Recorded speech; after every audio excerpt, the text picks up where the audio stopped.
Não, às vezes não é consciente assim como eu estou falando, né? As pessoas, elas simplesmente reagem, elas não estão pensando, então eu vou tratar mal porque está me tratando mal. Não, ela reage.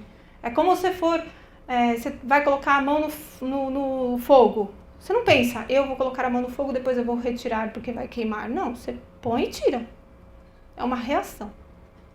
Não é consciente. Quem cuida de quem? Então, estar morrendo é apenas uma circunstância triste, Mitch. Viver infeliz é diferente. Muitas pessoas que me visitam são infelizes. Por quê? Porque a cultura que temos não contribui para que as pessoas estejam satisfeitas com elas mesmas. Estamos ensinando coisas erradas. E é preciso ser forte para dizer que se a cultura não serve, não interessa ficar com ela. Que é melhor criar sua própria. A maioria das pessoas não consegue fazer isso. São mais infelizes do que eu, mesmo na situação em que eu estou. Eu posso estar morrendo, mas cercado de almas amorosas e dedicadas. Quantos podem dizer o mesmo? Quantas pessoas que eu conheço como médica que são imensamente mais felizes agora que estão doentes e dependentes do que eram quando não estavam? E o grande problema da nossa vida acontece quando você pensa isso. Se eu tivesse doente, eu estava mais feliz. Porque você está vivendo uma vida a serviço de alguma coisa que não faz sentido, que não encaixa no seu propósito de vida, que não é importante para você. E aí, quando você estiver dependente, aí você vai achar a sua vida melhor, porque alguém que tem que responsabilizar, se responsabiliza por você, cuida de você, dá o remédio, paga as contas. Você sai de cena para poder entrar num processo de receber. Que você não quer dar mais nada, então você passa a receber. Muitas vezes esse é o caminho torto que a gente encontra para poder mudar de vida. A gente primeiro fica doente, depois a gente muda de vida. Muita gente que teve câncer, que teve derrame, fratura, fez um tempo grande de hospital, fala, depois daquilo minha vida mudou. Precisa ficar tão gravemente doente para cair essa ficha? Realmente é necessário? Empatia. O cuidador é um ser rico em empatia. A menos que o cuidador tenha sido obrigado a estar ali. Ele não tem necessariamente empatia, mas se ele quiser estar onde ele está, então é uma pessoa que tem uma grande capacidade de se colocar no lugar do outro. Isso é o recurso da empatia. Então, se eu consigo me colocar no seu lugar, eu saí daqui e fui até aí.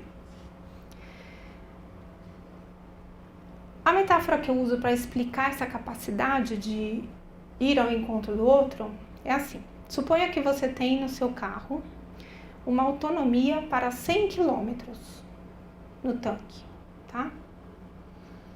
Se você sair de casa e andar 100 km, o que acontece?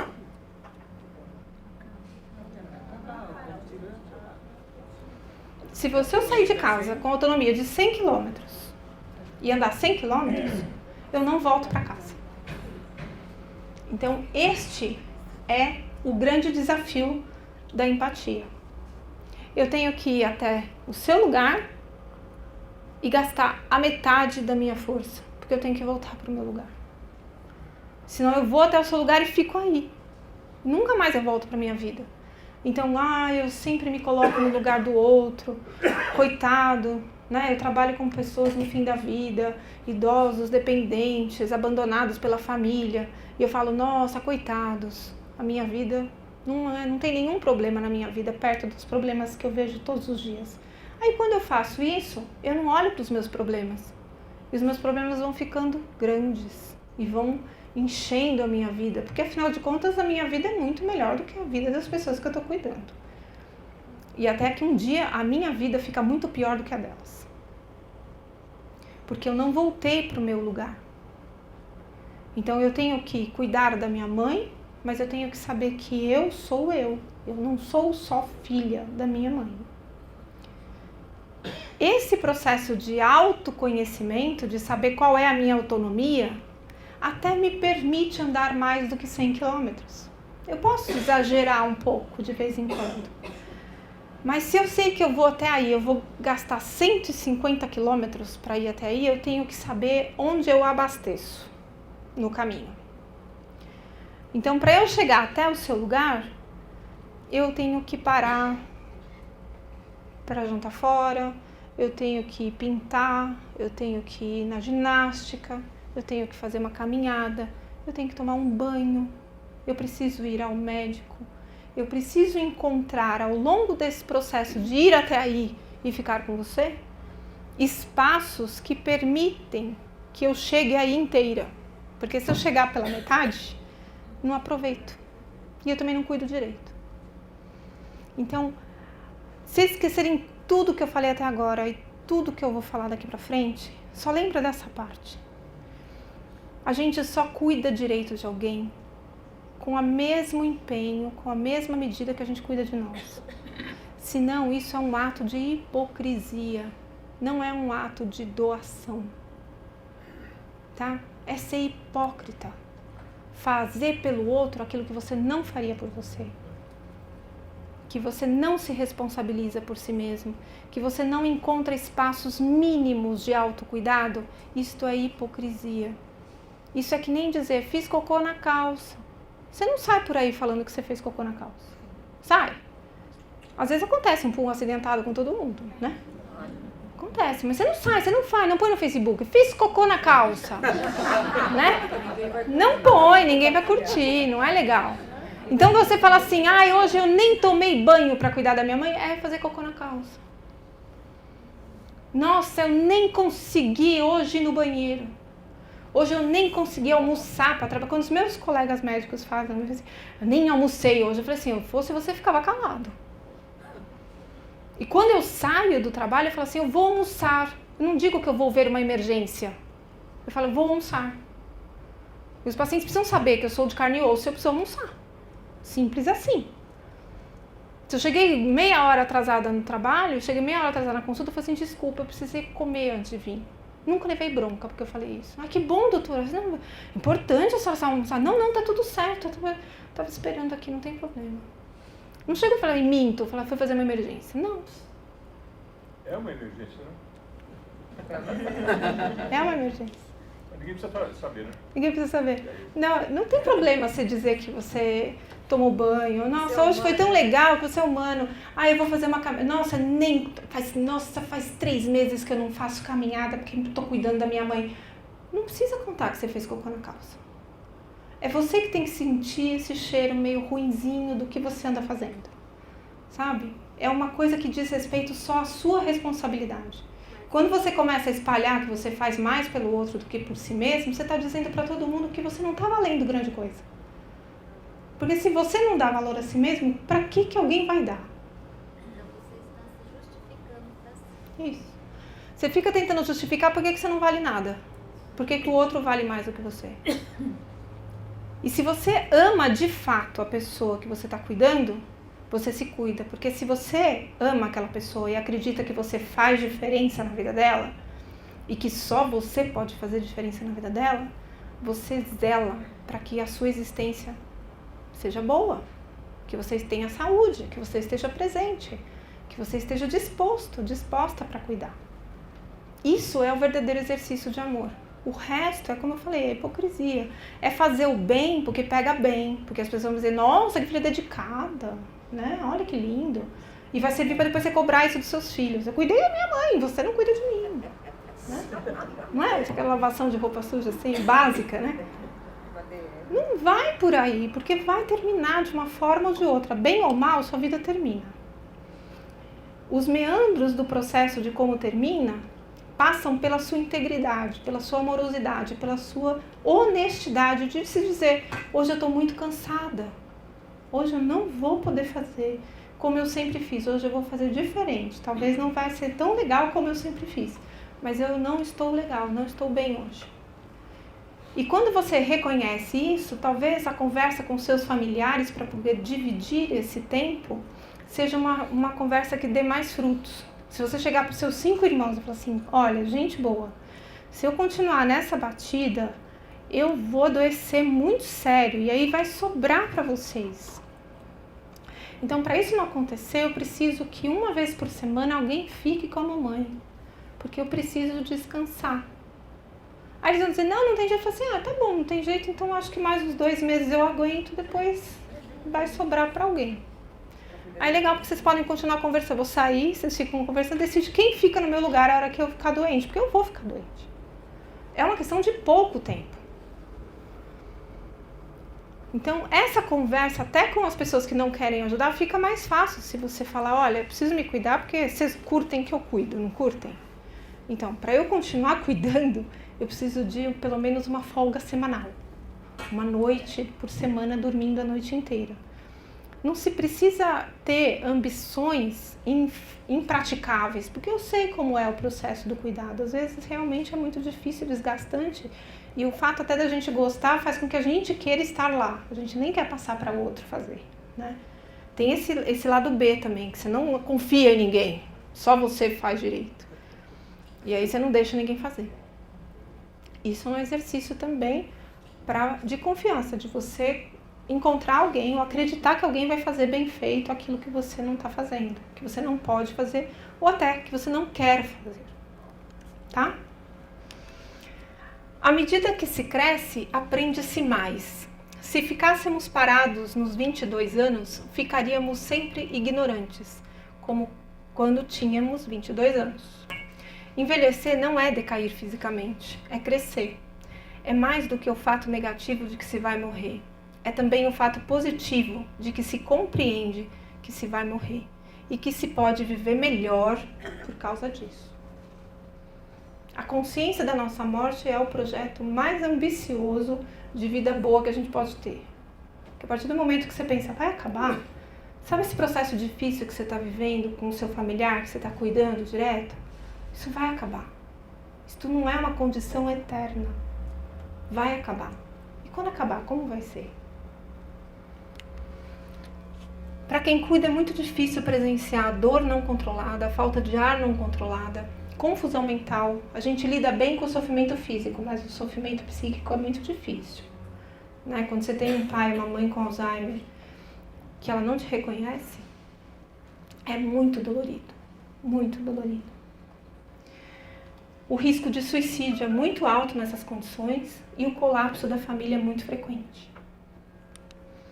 E aí vai sobrar alguma coisa para esse cuidador, porque ele não sofre só os problemas das pressões do cuidado com a pessoa. Ele sofre a pressão do trabalho dele fora dali, a pressão do cliente. Se ele é só cuidador, ele sofre a pressão do paciente, né? Sofrimento intenso, uma história traumática, conflitos com a família. Se ele é cuidador parcial, acho que é aquele canto lá que é ruim. Se ele é um cuidador parcial, então assim, você trabalha o dia inteiro, aí à noite você chega e vai cuidar da pessoa que você é responsável, você ainda tem as pressões no trabalho. Você tem questões com a sua família de origem, com seus irmãos, com o seu pai, que você está recebendo, por exemplo, se a gente fala que o cuidador aqui está cuidando do cônjuge, você tem lá seus pais para cuidar também, né? Problemas com a falta de suporte no isolamento profissional. A sua vida pessoal fica desorganizada, você começa a ganhar peso, baixa imunidade, fadiga, começa a beber, fumar. E a pressão vinda das baixas condições de salário, baixa condição de trabalho, local que é insalubre, tem muita demanda. Quando a gente faz esses papéis múltiplos, então eu imagino que boa parte de vocês possa desenvolver papéis múltiplos. Você está trabalhando numa empresa, você está trabalhando em casa, você tem a pressão da família, você tem a pressão dos amigos, tem os seus sonhos que você está deixando para realizar depois que esta tormenta toda acabar, e isso vai estourar em alguma coisa. Ou você vai ter conflito com as pessoas que você cuida, ou você vai ter conflito na equipe, no seu trabalho, ou você vai ficar faltando, tendo atraso, vai ficar deprimido, com ansiedade, com problemas de sono, ou vai adoecer mais gravemente para cá, vai render pouco profissionalmente e vai ter problema na família. Você está cuidando da sua mãe, seu marido não aguenta mais, quer se separar. Você está cuidando do seu marido, seus filhos você está desatento com o cuidado deles, eles começam a sofrer e você não percebe. Então é um cobertor curto, que não dá para cobrir tudo de uma vez. Você tem que ficar atento em cada pedacinho da sua vida para dar conta de tudo. E isso é um exercício de consciência. O mais importante na vida é aprender a dar amor e recebê-lo. A voz dele reduziu-se a um murmúrio. Deixe o amor vir. Pensamos que não merecemos amor. Pensamos que se nos abrimos a ele, nos enfraqueceremos. Mas um sábio chamado Levine disse a palavra certa. O amor é o único ato racional. É a única coisa que vai fazer com que você faça tudo isso direito. E o primeiro amor que você precisa ter é por si mesmo.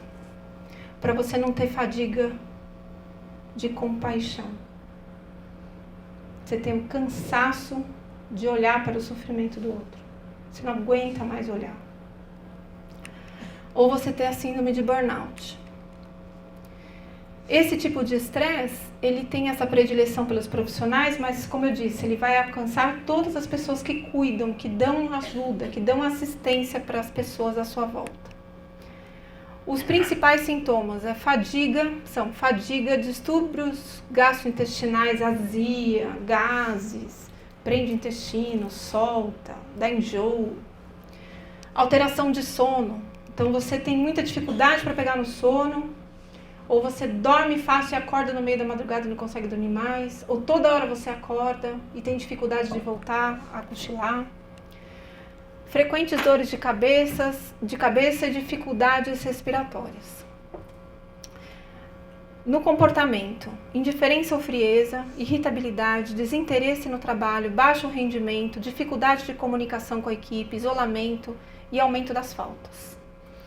E dentro de você, um sentimento de impotência e inutilidade, negativismo, rigidez e irritabilidade. Isso aqui é progressivo.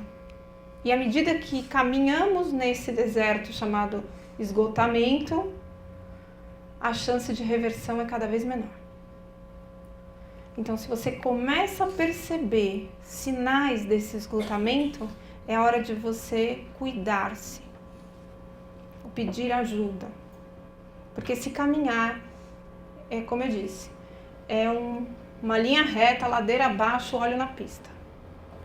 Não tem volta. As 4 dimensões do burnout vão depender da característica da personalidade da pessoa.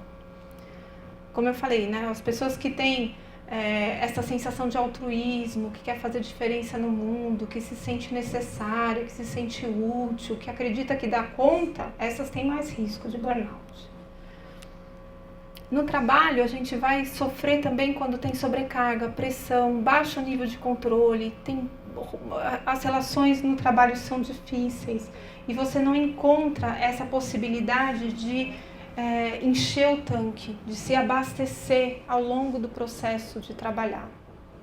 Então, as pessoas que se dividem entre o trabalho doméstico, o trabalho de cuidador e o trabalho, quando elas estão no trabalho e esse trabalho não é uma fonte de nutrição, para muita gente né?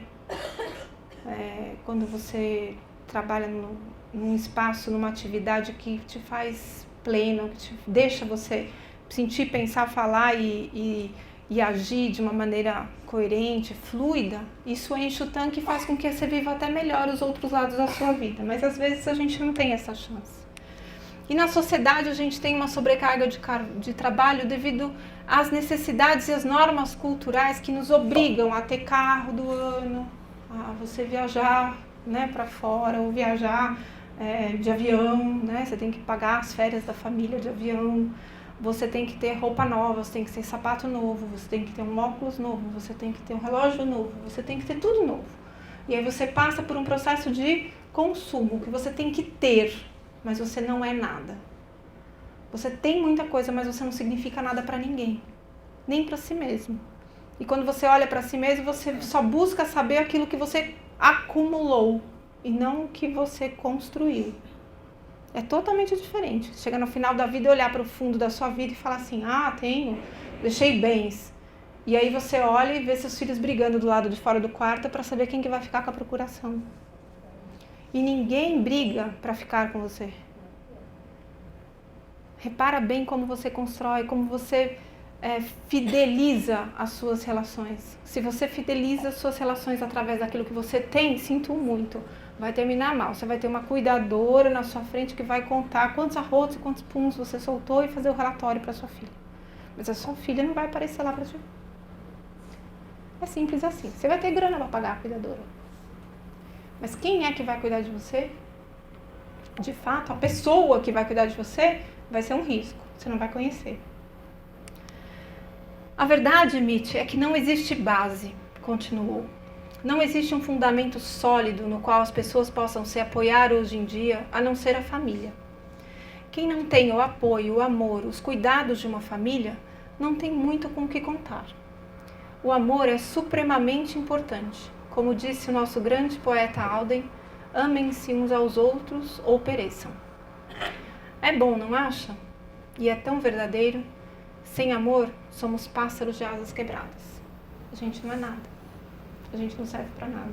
A gente não existe, não faz diferença no mundo. Como que a gente vai cuidar? Então agora eu vou entrar numa parte de orientações práticas do cuidado. Vamos dar dicas. Eu pensei assim, o que eu falaria se todo mundo fosse aqui meu paciente e eu fosse dizer como você se organiza para poder dar conta de tudo? Dicas. Avaliação das condições de saúde atuais. O que a gente tem de fato agora? A gente tem um Alzheimer, está em que fase? A gente tem um câncer avançado, em que momento? A gente tem um AVC, como está a condição neurológica? Ter uma noção real do que está acontecendo na condição física dessa pessoa. Conhecer tudo sobre a doença da pessoa. Conversar especialmente com o médico sobre o futuro, curto, médio e longo prazo. Para você saber com o que você está lidando, com o que você pode lidar. Não é que você vai lidar, não é nada que o médico tenha absoluta certeza do que vai acontecer, porque ninguém tem bola de cristal. Mas se você tem ideia do que te espera, já facilita você se proteger. Lembra da história? Autonomia de 100 km? Esse médico fala, você vai ter que andar 1000, cara. Aí você fala, putz, eu vou ter que descobrir muitos lugares para me abastecer. Agora o médico fala assim, não, 50 km no máximo. Aí então você vai tranquilo, sem estresse. Né? Você tem que saber qual o percurso que te espera. Avaliação das necessidades físicas, emocionais, sociais e espirituais, que eu vou falar um pouquinho lá. E compartilhar o cuidado, proporcionando essa chance da reunião de família aqui. Em algum momento vai ter uma lavação de roupa suja básica, né? Eu falo assim, aquele dia, em 1950, quando você me disse... Aí, passado isso, você volta para o tempo presente e reorienta a distribuição do cuidado. E preservar tempo para recuperação e lazer. Na dimensão física, sabendo as condições atuais da doença e das consequências dela, você pode fazer um plano do uso das medicações, sem ter que ficar dando remédio de hora em hora, né? Então, você põe, o médico fala de 8 em 8 horas, aí começa o dia às 10 da manhã, aí às 6 da tarde, aí vai ser às 4 da manhã que você vai dar remédio. Não é muito funcional, você tem que acordar todo dia às 3, 4 horas da manhã. Aí você ajusta o tempo da medicação para o horário mais próximo da sua realidade de ciclo de sono e vigília, tá? Aí você vai planejar os cuidados de higiene, de alimentação, de descanso, de lazer, reabilitação e descanso. Higiene, alimentação, descanso, vou ter até 2 vezes aqui, que é 2 vezes ao dia mesmo, tá? Você faz períodos de pausa, o paciente precisa de pausa também. Aí você também faz a sua, né? Porque não é uma atividade constante. Então, quando você vai fazer o plano das medicações, por exemplo, não dá para colocar todos os remédios na hora do descanso, porque nem ele nem você descansa. Dimensão emocional. Entender que vai ter momentos de medo, de sensação de abandono, de culpa, de se sentir sobrecarregado, de querer ter o controle ou perder o controle, crise de ansiedade e a busca constante de independência e autonomia. Às vezes é muito mais trabalho você ficar com o paciente e ele tentando comer ele mesmo. É muito mais fácil dar. Só que se você dá, igual você joga a comida no lixo, ele não vai se alimentar direito. Tem gente que dá comida como se estivesse colocando comida no lixo. É isso. Você vai assim, abre a boca, engole, abre a boca, engole, abre a boca, engole. Rapou assim, gelado já, né? Porque... E aí acabou a revisão. Agora se eu pego e falo, Pega com a sua mão aqui. Ó, pega a beiradinha, tá gostoso. Olha, tem purê aqui. Olha, junto o arroz aqui. Se você interage com a pessoa e com a comida, você tá nutrindo ela, você tá alimentando. Isso é mais trabalhoso, mas é muito mais legal. É bem mais legal do que ligar a sonda. Muito mais legal. Você pega e põe a sonda. Liga lá, pronto, tchau, vou fazer outra coisa. A pessoa fica sem nenhuma interação. Então, esse cuidado humano tem que ter humanidade no meio dele, senão não vale. Não é uma coisa que vai fazer se perceber fazendo diferença na vida da pessoa. Se você põe comida igual põe comida no lixo, dá banho igual lava pano de chão no tanque, tem alguma coisa errada com você, não com a pessoa, tá? Mesmo uma pessoa com Alzheimer percebe? Tudo. Percebe tudo. Ela só não tem consciência disso. Ela não vai conseguir explicar pra você, falar, nossa, que legal que você me deu um banho tão gostoso e tão amoroso. Mas a hora que ela terminar o banho, ela vai estar muito mais tranquila do que a hora que ela começou. A gente vê isso todo dia. As pessoas percebem. Quando a gente tem uma doença neurológica, é como se a gente voltasse a ser um bebê. Um bebê não sabe o que está acontecendo, mas ele sente o que está acontecendo. Como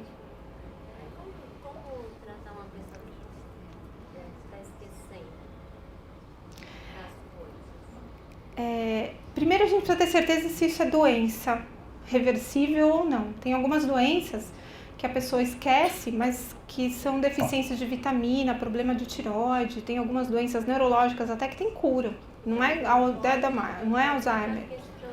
Não é uma ideia boa questionar. Você pode estimular. Mas é como se você, por exemplo, você fala uma língua que você fala bem pouquinho. Inglês, você fala bem? Francês, você fala pouco? Então imagina que eu chego pra você e falo assim, que dia é hoje em francês? Aí você fica, não sei. Aí você fala uma palavra qualquer em francês. E eu fico, não, mas me diz, que dia é hoje em francês? Me diz, vamos, você consegue. E eu fico meia hora ali falando pra você falar em francês. Como é que você se sente?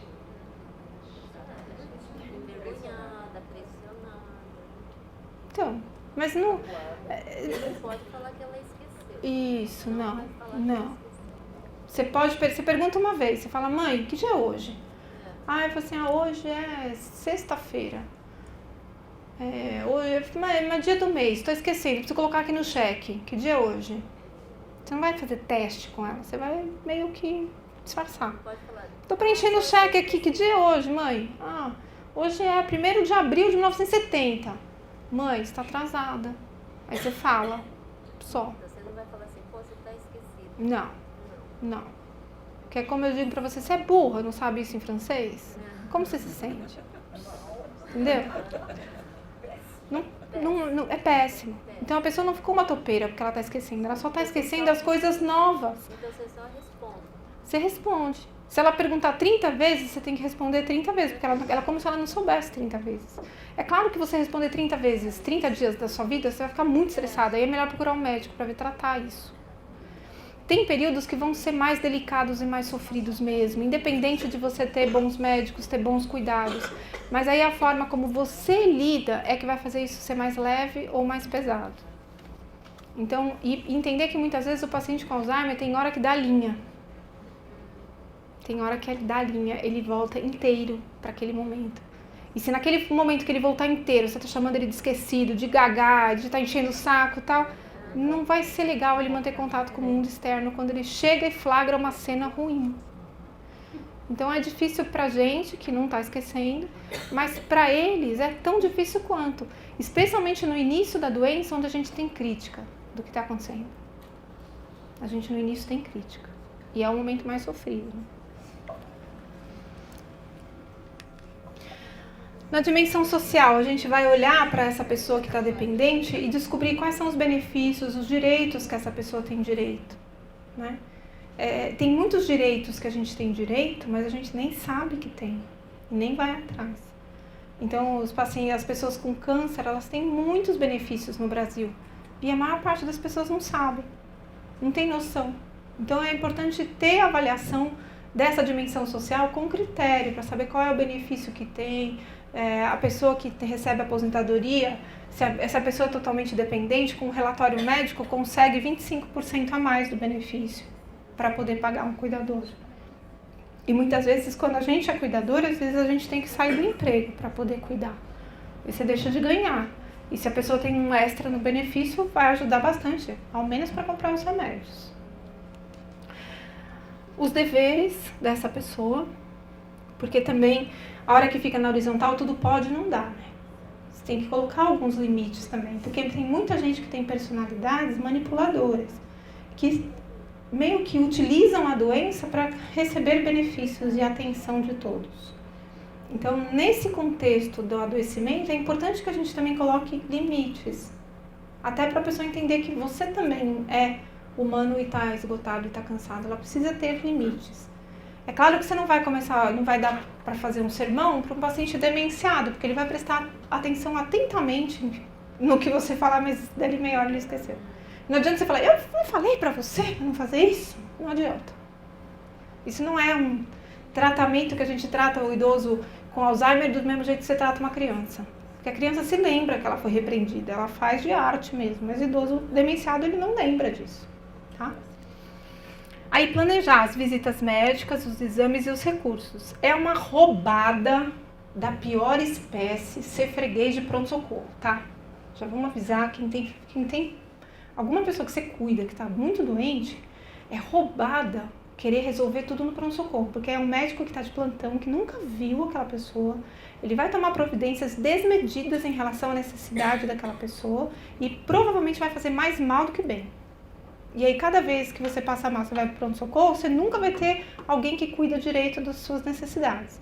Então, o planejamento dos cuidados médicos é fundamental para ter uma vida adequada e poder ter tempo de se cuidar. Porque senão você tem que ter alguém para chamar de seu, para você ligar e falar, olha, não tomou o remédio, não quer tomar o remédio, está agitado, está com o intestino preso, vomitou, qualquer coisa que aconteça, você tem que ter alguém com quem compartilhar que possa ajudar você a tomar a melhor decisão, que não seja o farmacêutico. Né? Porque tem o paciente fala assim, eu fui na farmácia, a farmacêutico mandou tomar isso, aí deu efeito colateral, eu falei, então pergunta para ele o que faz. Né? Porque o cara não prescreveu, ele tem que saber o que fazer com o efeito colateral. O bom médico não é aquele que acerta sempre, é aquele que quando o remédio não funciona, ele sabe o que fazer. E aí o farmacêutico não sabe, o vizinho não sabe, a comadre não sabe, né? Sempre tem tráfico de algum remédio entre os vizinhos, sempre tem. Né? Ai, é super bom esse daqui pra mim, toma um que vai uma bandinha, né? Toma uma bandinha que você vai ficar melhor. É um perigo isso. Os exames e os recursos que você vai ter para poder pôr tudo isso em prática. Na dimensão familiar, a distribuição de tarefas, as formas de sofrimento são diferentes e é preciso haver um equilíbrio dinâmico dentro dessa família. Eu falo que família, gente, é que nem mobile. Sabe aquele coisa que a gente põe no lustre, assim? Família é aquilo. Quando você tira um, todos saem do lugar para poder juntar um novo equilíbrio. E é assim sempre. Um tá mais pesado, o outro tá mais leve, um tá mais fácil, um tá mais distante, outro tá mais perto. Mas mesmo os distantes fazem parte da família. E a presença deles, mesmo que seja uma presença ausente, faz diferença em tudo. Talvez o dia que aquele seu irmão mais novo, mala, vem visitar sua mãe, seja o dia que ela toma banho sem reclamar, que ela toma todos os remédios. Vou contar pro seu filho que você não tá tomando remédio. Ele não vai ficar nada feliz por causa disso. Pode ser o melhor dia da sua vida, o dia que ele vem visitar. Então, se você souber utilizar isso a favor da sua saúde também, tanto mais fácil vai ficar. Respeito às crenças, às práticas e rituais planejados. Existe sim crise de fé, existe sim crise existencial. Alguém não acredita em Deus aqui? Pode falar? Tudo bem não acreditar em Deus. Sua vida pode ser maravilhosa mesmo sem Ele presente. O que eu vejo muitas vezes é que as pessoas que obrigam Deus a se comportar conforme as suas expectativas, não são muito felizes. Né? Às vezes a ausência dele é mais confortável do que uma presença mal comportada. Porque a maior parte das pessoas ditas religiosas, na verdade, querem doutrinar Deus para ele andar na linha, né? Fazendo tudo o que você quer que ele faça. E às vezes ele não faz, ele não corresponde às expectativas, né? Ele é meio mal comportado, meio rebelde, subversivo. Aí você fala, não, veja bem, você não está fazendo a sua parte, né? Eu faço direitinho, eu vou na missa, eu vou no culto, eu pago o dízimo, eu faço os mantras, eu faço tudo certinho e o cara não está fazendo a parte dele, está dando errado a minha vida. E aí você tem crise de fé. Lá no hospice a gente tem um capelão, que é padre. O capelão é um profissional da área da saúde que presta assistência espiritual. Ele pode ter a religião dele, mas ele permeia todas as dinâmicas espirituais e respeita isso. E aí eu tenho um paciente lá que ele fala que ele está sem fé, que ele está em crise de fé. Aí o padre disse para ele, tudo bem, Deus está do seu lado mesmo assim. Deus ele não perde a fé em você, ele não fica em crise. E ele não vai ficar magoadinho porque você não está com fé nele, né? Ele não te abandona de jeito nenhum. Ele salvou mais esse moço do que o próprio cara da religião dele, que cobrou dele. Falou, você não fica bom porque você não tem fé. Não, você né? Tudo bem, você pode ter crise de fé. A pessoa que está doente pode ter crise de fé e você não pode botar o dedão no nariz dela e falar, você tá assim porque você não acredita em Deus. Aí é bom que seu dedo caia nessa hora. Né? Você, opa, caiu. Né? Quando vi, derrubei o dedo. Não pode fazer isso. É feio. Né? É fazer xixi na calça quando você faz isso. Você não pode acusar uma pessoa de não dar conta espiritualmente daquilo que ela tem que passar. Porque não é você que está passando por aquilo. Dê conta da sua vida. Da sua expectativa, do seu momento na sua vida. Não julgue o outro, porque você não está ali no lugar dele para saber o quanto pesa a cruz que ele está carregando. Cada um sabe o peso do fardo que carrega. E só de você ter essa consciência já vai ser mais fácil de você cuidar e também de ser cuidado, né? Se alguém respeitar quando você está em crise de fé, vai ser bem legal, né? E aí é uma das últimas frases do livro, mas é uma das mais bonitas. É por amor que vivemos mesmo depois de mortos. Muito obrigada pela atenção de vocês. Boa tarde.